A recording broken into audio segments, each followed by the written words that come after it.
வாசிச்சிங்கன்னா எபிரேயர் 11வது அதிகாரம் 3வது வசனம் 3வது வசனம், விசுவாசத்தினாலே நான் உலகங்கள் தேவனுடைய வார்த்தையினால் உண்டாக்கப்பட்டதென்றும் இவ்விதமாய் காணப்படுகிறவைகள் தோன்றப்படுகிறவைகளாலே உண்டாக்கப்படவில்லை என்றும் அறிந்திருக்கிறோம். தெளிவாக சொல்லுது பாருங்க இந்த வார்த்தை.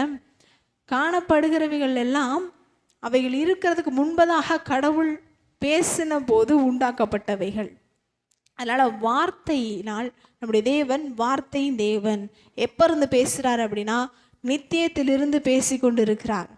உலகம் தோன்றுவதற்கு முன்பு இருந்து, இந்த வானங்கள் உருவாவதற்கு முன்பு இருந்து நம்முடைய தேவன் பேசுகிற தேவனாக இருக்கிறார். அவர் பேசினதுனால தான் இந்த வேதாகமம் உண்டாயிற்று. அவர் பேசினதுனால தான் நமக்கு வாக்கு தத்தங்கள் கிடைத்தது. அவர் பேசினதுனால தான் நாம் வார்த்தையை பெற்று கொண்டு இருக்கிறோம். இன்னைக்கு அவர் பேசினதுனால தான் நாமளும் பேசுகிறவர்களாக இருக்கிறோம். இல்லைன்னா சைகை தாங்க நம்மளும். அவர் வார்த்தையுள்ளவராக இருந்ததுனால நம்மளையும் பேசக்கூடியவர்களாக படைத்திருக்கிறார்.